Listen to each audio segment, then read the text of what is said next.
नमस्कार, मी केदार केसकर आणि तुम्ही बघताय सेंटर स्पॉट. आजच्या आपल्या व्हिडिओचा विषय आहे गव्हावरची निर्यात बंदी आणि शेतकऱ्याच्या पाठीत खंजीर. हा विषय नेमका असा का आहे हे आपण जरा समजून घ्यायला पाहिजे.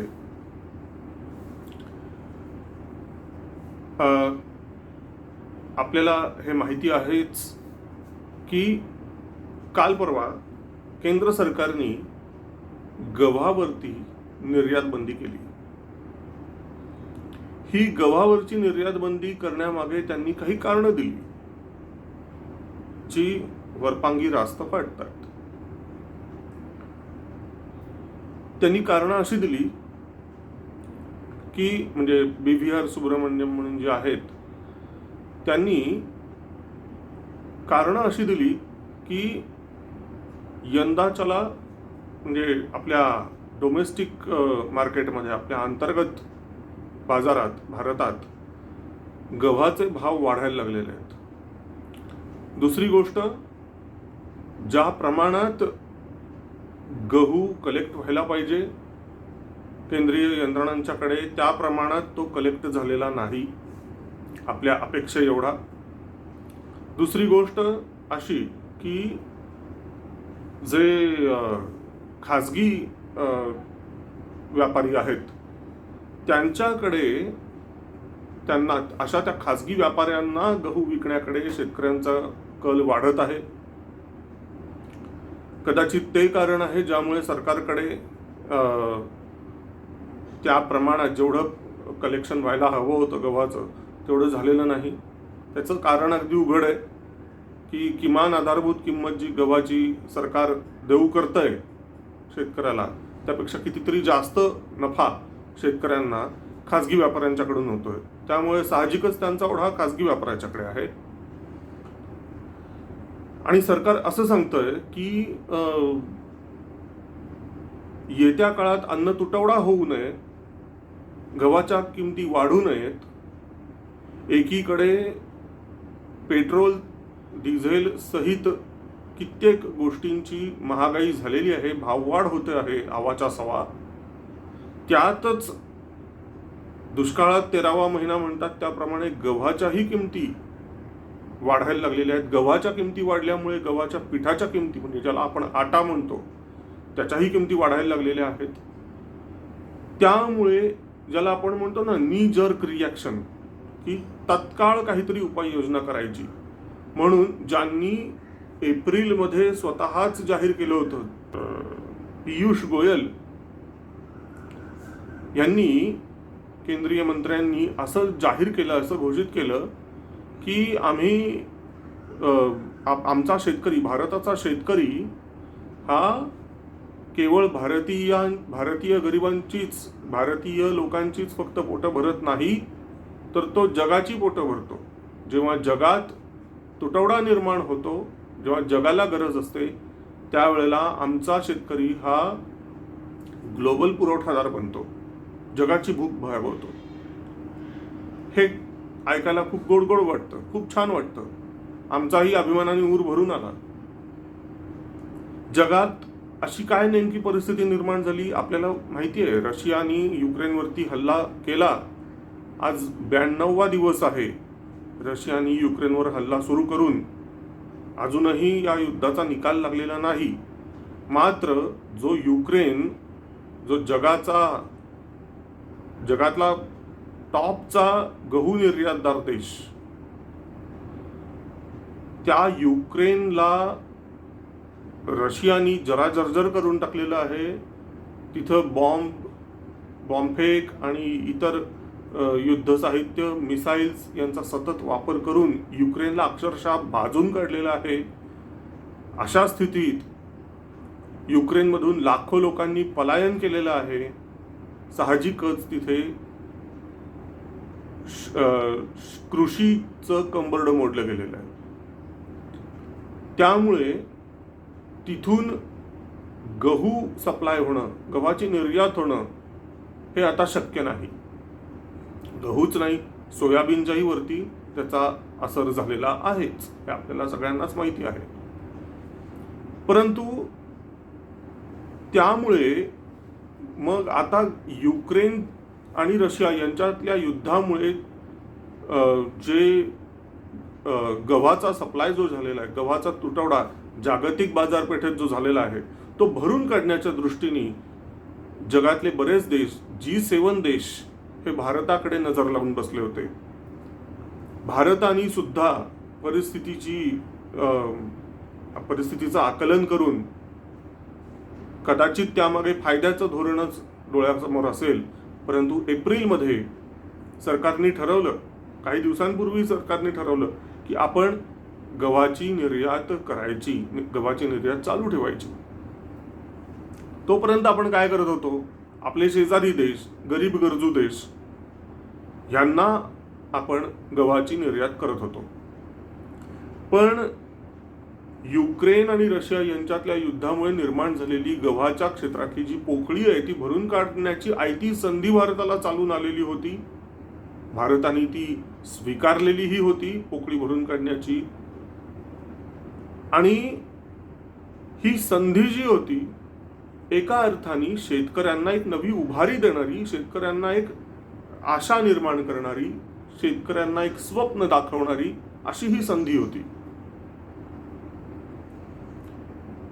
नेमकं म्हणजे तसं त्यांनी जाहीर केलं आणि अक्षरशः काही दिवस झाले असतील आणि तेवढ्यात काल ही बातमी येऊन थडकते की भारताने तडकाफडकी गव्हावरची निर्यात बंदी घोषित केलेली आहे. निर्यात करायची नाही. त्याच्यात त्यांनी काही अटी ठेवलेल्या आहेत, काही अपवाद ठेवलेत. कुठले अपवाद ठेवलेत? की शेजारी देश आणि गरीब गरजू देश यांना या निर्यात बंदीतून वगळलं जाईल, म्हणजे अशा त्या देशांना निर्यात केली जाईल. आणि मुख्य आहे आपला फोकस तो म्हणजे आमचं डोमेस्टिक मार्केट, भारताची अंतर्गत बाजारपेठ, तिथे गव्हाचा तुटवडा होता कामा नये, हे प्रमुख उद्दिष्ट. महागाई रोखणं, गव्हाचा तुटवडा अंतर्गत बाजारपेठेत होऊ न देणं, शेजारी देश आणि गरीब गरजू देश यांना सप्लाय होत राहणं, ही 2-4 उद्दिष्ट जी सांगितली जात आहेत, वरपांगी वाचताना ऐकताना खूप बरी वाटतात, छान वाटतात. पण खरी गोष्ट काय मित्रांनो,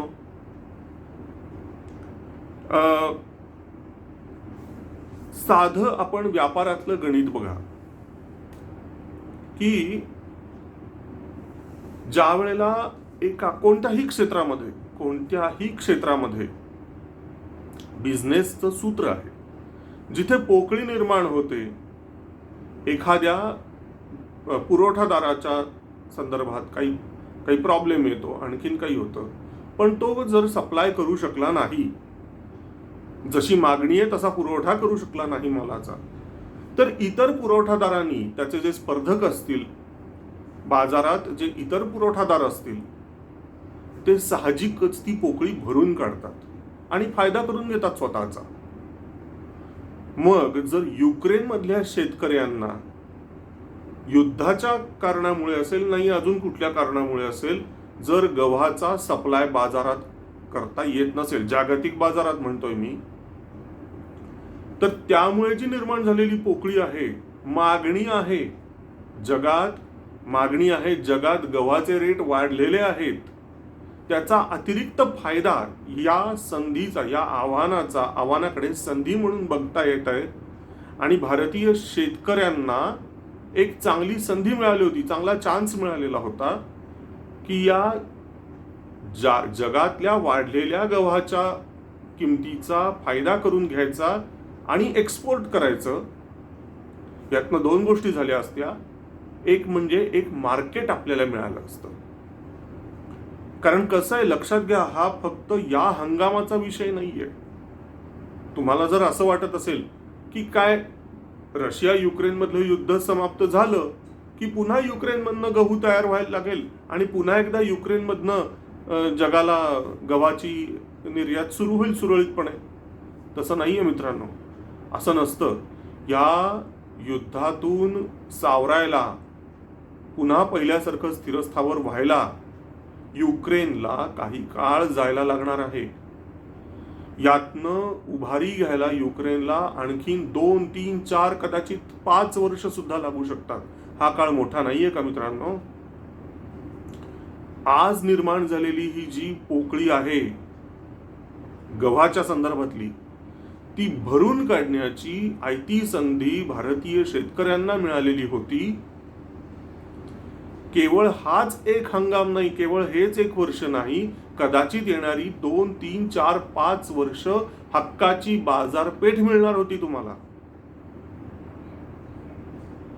निर्यात वाढवायची, मेक इन इंडिया म्हणायचं, हे तुम्हीच दाखवून दिलेलं स्वप्न होतं ना मोदीजी. आणि तुम्हीच निर्यात बंदी करता. आपणहून येती 2, 4, 5 वर्ष जी बाजारपेठ शेतकऱ्याला मिळणार होती, G7 देशांमधली बाजारपेठ मिळणार होती कृषी मालाच्या संदर्भातली, ती तुम्ही स्वहस्ते थांबवून टाकली. कशासाठी?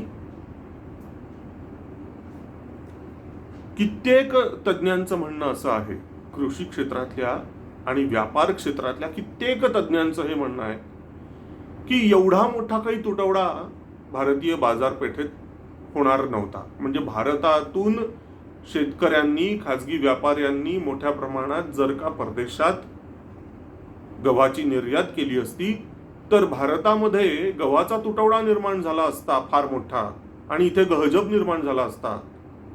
अशी परिस्थिती नव्हती. दुसरी गोष्ट, महागाई महागाई महागाई हे जे काही स्तोम केलं जात आहे, जे कारण सांगितलं जात आहे, अहो महागाई तर मुळात पेट्रोल आणि डिझेलची, ज्याला क्रूड ऑइल म्हणतात, युद्ध सुरू झालं रशिया आणि युक्रेनचं, जगभरात सर्वत्र महागाई वाढलेली आहे. मुळात क्रूड ऑइलचे रेट खूप वाढले जागतिक बाजारपेठेमध्ये. साहजिकच पेट्रोल आणि डिझेलचे दर वाढले. पेट्रोल, डिझेल आणि क्रूड ऑइलवर आधारित असलेल्या अनेक 100 गोष्टी, 1760 गोष्टींचं रेट वाढणं हे स्वाभाविक होतं. एकदा पेट्रोल आणि डिझेलचे रेट वाढले की परिणामी बाजारातल्या अनेक गोष्टींचे रेट वाढतातच, महागाई ही वाढतेच. त्याचा खामियाजा, किंवा म्हणजे वड्याचं तेल वांग्यावर जसं म्हणतात, गव्हाचे रेट कंट्रोलमध्ये ठेवणे हे इतकं महत्वाचं आहे का हो? गव्हाच्या रेट्सना, गव्हाच्या दरांना, गव्हाची महागाई थांबवण्यासाठी म्हणून तुम्ही निर्यात बंदी केल्यामुळे केवळ आणि केवळ गहू आणि त्याच्यानंतर बनणारा तो आटा, ह्याचेच रेट काय ते तुम्ही कंट्रोलमध्ये ठेवू शकणार, नियंत्रित ठेवू शकणार. त्याचा परिणाम आणखीन काय मोठा होणार आहे? काहीच नाही. तेच पेट्रोल आणि डिझेलच्या संदर्भात तुम्ही काही ठोस उपाययोजना केली असती, त्याचे रेट दर वाढू दिले जर नसते, त्यासाठी जर तुम्ही तातडीने काही उपाययोजना केली, अजूनही जर केली, तर त्याचा परिणाम भारतीय बाजारपेठेवर मध्ये खूप मोठ्या प्रमाणात होईल. एकंदर महागाई वाढू नये यासाठी म्हणून उपाययोजना करायची असेल तर मुळात तुम्ही पेट्रोल आणि डिझेलच्या संदर्भात काही करता येते का हे बघायला पाहिजे. ते करायचं दिलं सोडून आणि तुम्ही गव्हाची निर्यात बंदी केली का? तर गव्हात एकूण महागाई वाढायला लागली आहे म्हणून. वा रे, क्या बात आहे. म्हणजे याला काय म्हणायचं, आग रामेश्वरी बंब सोमेश्वरी.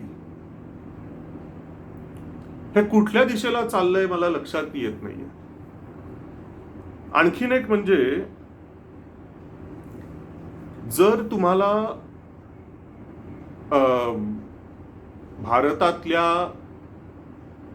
येऊ घातलेल्या गव्हाच्या तुटवड्याची एवढी फिकीर आहे, जर तुम्हाला तुमच्या कमिटमेंट्स ज्या आहेत, म्हणजे तुम्ही काही शेजारी देशांना, काही गरीब राष्ट्रांना काही कमिटमेंट्स केलेल्या असतील, काही वचनं दिलेली असतील तुम्ही, ज्यामुळे तुम्ही त्यांना त्या निर्यात बंदीतनं वगळलं, अशांना तुम्ही गव्हाचा सप्लाय करणार आहात, तर मग तुम्हाला, आणि टीका तुम्ही करताय खाजगी व्यापाऱ्यांवर आणि शेतकऱ्यांवर, म्हणजे की हे शेतकरी सरकारला गहू न देता खाजगी व्यापाऱ्यांना गहू देतायत, विकतायत. आमची काही हरकत नाही, सरकारला गहू विकायला तयार होता मी. पण मग ते जे किमान आधारभूत किंमत जी आहे ती वाढवा ना. खाजगी व्यापाऱ्यांच्या तोडीस तोड किंवा त्यापेक्षा जास्ती तुम्ही द्या, कॉम्पिटेटिव्ह प्राइसनी द्या, वाढवून द्या किमती गव्हाच्या. मग कशाला खाजगी व्यापाऱ्यांच्याकडे शेतकरी जाईल गहू द्यायला? गहू तुमच्याकडे आणून देईल दारात शेतकरी. मग कसला तुटवडा तुम्हाला वाटेल? भारतामध्ये गव्हाचं प्रोडक्शन कमी झालेलं नाही असं तज्ज्ञ सांगत आहेत. विविध माध्यमातून सरकार काय सांगतंय की उन्हाचा कडाका वाढलाय ज्याच्यामुळे गव्हाचं उत्पादन कमी होणार आहे. साफ झूट आहे. काही टक्के प्रमाण कमी होईल, दाणा कमी भरेल, मान्य आहे. पण ते काही विशेष नाहीये. दरच वर्षी ऊन वाढतच चाललेलं आहे. त्याच्यामुळे अपेक्षित तुमचं जे आहे त्यापेक्षा काही टक्के कमी असू शकेल. पण अगदी फार मोठ्या प्रमाणात काही दुष्काळ पडलेला आहे आणि गव्हाची उत्पादनच कमी झालेलं आहे असं काहीही परिस्थिती नाही. भारतीय शेतकरी हा निर्यात करून सुद्धा भारताच्या अंतर्गत बाजारपेठेतही भारतीयांची पोटं भरू शकेल इतकी परिस्थिती नक्की आहे. फक्त कसं आहे, शेतकऱ्याला जर 4 पैसे जास्त मिळणार असतील तर ते आम्हाला बघवत नाहीये. आणि याला कारणीभूत आमची मानसिकताच आहे. ही कशी मानसिकता आहे आमची? एक लक्षात घ्या आणि कृपया मला आणखीन एक सांगू द्या की मी फक्त केंद्रातल्या भाजप सरकारवर टीका करत नाहीये. माझ्या दृष्टीने शेतकऱ्यांच्या संदर्भात सगळे पक्ष म्हणजे सब घोडे 12%. इतर विषयांच्या बाबत नाही हा. फक्त आणि फक्त शेती, कृषी क्षेत्र एवढ्याविषयी मी बोलतोय. सब घोडे 12%. आज भाजप नरेंद्र मोदी यांचं सरकार सत्तेत आहे, विराजमान. आधी युपीए सरकारच्या काळामध्ये शरद पवार, माननीय जाणता राजा शरद पवार हे कृषी मंत्री होते. शरद पवार साहेब, त्यांच्या काळामध्ये कांद्याचे भाव वाढायला लागले. घरोघरच्या गृहिणींच्या डोळ्याला पाणी यायला लागलं, नोकरदारांच्या डोळ्याला पाणी यायला लागलं कांद्यामुळे. म्हणून आमच्या तेव्हाच्या त्या युपीएनी, काँग्रेस प्रणित आणि राष्ट्रवादीच्या शरद पवार साहेबांनी पाकिस्तानातून आणि अजून कुठून कांदा आयात केला. बघा, मागणी आणि पुरवठ्याचं तंत्र कसं वापरलं जातं, शेतकऱ्याच्या विरोधात कसं वापरलं जातं. बघा, कृत्रिमपणे ती होत असलेली भाववाढ कमी केली. बाजारपेठ कशी काम करते? मागणी आणि पुरवठा तत्वावर, बरोबर. काही कारणामुळे, म्हणजे तेव्हा कदाचित कुठे पाऊस झाला असेल, कुठे अजून काही झालं असेल, काही उत्पात झाला असेल, काही रोगराई आली असेल की ज्यामुळे कांद्याचं उत्पादन त्या वर्षी कमी झालं, ज्यामुळे भारतात अनेक ठिकाणी उत्पादन कमी झालं. म्हणजे काय? पुरवठा कमी झाला. पुरवठा कमी झाला, मागणी मात्र कॉन्स्टंट, मागणी भरपूर, पुरवठा कमी म्हटलं की दर वाढत जातो. आणि त्यामुळे कांद्याचे दर कडाडले होते तेव्हा. मग हे वाढलेले दर कमी कसे करायचे याची उपाययोजना म्हणजे शेजारी देशातून, अगदी पाकिस्तानातून सुद्धा तेव्हा कांदा आयात केला केंद्र सरकारने. काय झालं बघा, त्यामुळे मागणीच्या साठीचा जो पुरवठा होता, ती मध्ये जी गॅप होती ती गॅप भरून काढली कृत्रिमपणे. पुरवठा झाल्यामुळे दर खाली आले शेतकऱ्यांचे, कांद्याचे. शेतकऱ्यांच्यासाठी, भारतातल्या शेतकऱ्यांच्या दृष्टीने तेव्हा कांद्याचे भाव खाली आले. तेव्हाच नाही, अगदी आताही, केव्हाही जेव्हा कांद्याचे भाव कोसळतात तेव्हा नाही बरं शेतकऱ्यांच्या डोळ्याला आलेल्या पाण्याची बातमी कोणी करत. मातीमोल भावानी जेव्हा शेतमाल विकावा लागतो तेव्हा शेतकऱ्याच्या डोळ्याचे अश्रू ती बातमी नाही बनत.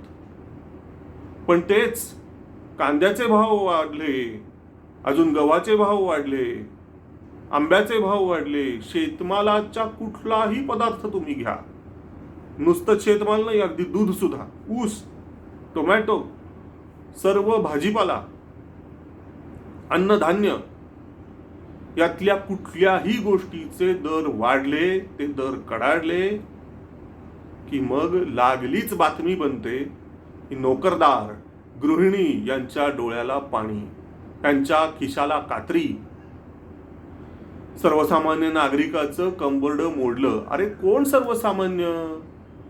जे महिन्याला ठराविक ज्यांना पैसे मिळतात, पगार आहे ज्यांना ठराविक, असे ते जे लोक, ते फक्त सामान्य नागरिकांना. शेतकरी कोण आहे? आभाळातनं टपकलाय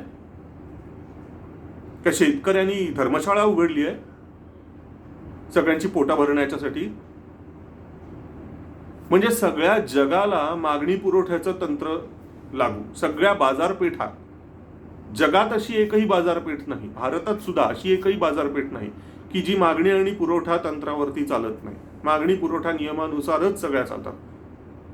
अहो पण एक साधी गोष्ट घ्या, तेच मागणी पुरवठ्याचं तंत्र तुम्ही शेतमालाच्या बाबतीत लावता. हे अतिशय चुकीचं आहे, हे माझं म्हणणं आहे. याचं कारण म्हणजे शेतमाल हा पेरिशेबल आयटम आहे. पेरिशेबल आयटमला तुम्ही मागणी पुरवठ्याचे इक्वेशन्स कसे लावू शकता? त्यासाठी वेगळा अपवाद करायला नको का? पण हे कोणाला लक्षातच येत नाही. इतर जे आयटम असतात, शेतमाल सोडून बाकीचे जे पदार्थ आहेत, अगदी सुईपासून ते मोठमोठ्या ट्रॅक्टरपर्यंत अनेक 1760 जे पदार्थ तयार होतात कारखान्यांमध्ये, अगदी लघु उद्योगापासून, मध्यम उद्योगापासून ते मोठ्या उद्योगांपर्यंत कारखान्यांमध्ये तयार होणाऱ्या ज्या गोष्टी आहेत त्या पेरिशेबल नसतात, तर त्या नॉन पेरिशेबल आयटम आहेत. म्हणजे त्याची शेल्फ व्हॅल्यू खूप आहे. त्या गोष्टी सडत नाहीत, खराब होत नाहीत. व्हेरॅज शेतमाल जो आहे तो कुजतो, खराब होतो. विशिष्ट योग्य वेळेमध्ये जर त्याची विक्री झाली नाही, गिराईकापर्यंत ती गोष्ट पोचली नाही, तर त्या शेतमालाचा काहीही उपयोग नाही. म्हणजे दूध एका विशिष्ट वेळेमध्ये जर का पोचलं नाही गिराईकापर्यंत, तर ते दूध खराब होतं. टोमॅटो विशिष्ट अवधीमध्ये जर तो गिराईकापर्यंत पोचला नाही, तर त्या टोमॅटोची व्हॅल्यू शून्य. गव्हाचा, ज्वारीचा हा जो पेरिश होण्याचा, खराब होण्याचा जो कालावधी आहे तो जरा जास्ती आहे, हे मान्य आहे. पण तो काही मोबाईलच्या संदर्भामध्ये जेवढा असतो, किंवा एखादी खुर्ची असेल, किंवा कपडे असतील, ह्या गोष्टी जास्ती दीर्घकाल टिकतात. आणि त्यामुळे विशिष्ट कालावधीमध्ये, आता समजा सोनं असेल, सोन्याचे भाव वाढतात, कोसळतात, पण मग त्या पडलेल्या स्थितीमध्ये, सोनं कोसळलेलं आहे, सोन्याचे भाव कोसळलेले आहेत, अशाही स्थितीमध्ये सोन्याच्या व्यापाऱ्यांना ते दागिने काहीही भाव येईल, पडेल त्या भावामध्ये सोनं विकायला लागणार आहे, अशी अवस्था व्यापाऱ्यांच्या बाबतीत होते का? व्यापारी किंवा कोणी सामान्य नागरिक सुद्धा, ज्या वेळेला भाव वाढलेले असतात सोन्याचे, त्याच वेळेला तुम्ही सोनं विकता ना, त्यावेळेला जास्ती मार्जिन मिळतो ना तुम्हाला. ज्या वेळेला भाव वाढलेले असतात त्यावेळेला तुम्ही सोनं विकत घेता का? नाही. सहसा ज्या वेळेला सोन्याचे भाव खाली आलेले असतात तेव्हा तुम्ही गर्दी करता आणि सोनं विकत घेता, बरोबर? मग हेच मला म्हणायचं आहे की या वस्तू, एखादी वस्तू मी केव्हा विकायची आणि केव्हा नाही विकायची हे मला केव्हा ठरवता येतं? जेव्हा मला माहिती असतं की ही माझी वस्तू मी किती काळ टिकवून ठेवू शकतो, ही किती काळ खराब होत नाही, मी थांबू शकतो. ही जर वस्तू खराब होत नसेल, मी थांबू शकतो.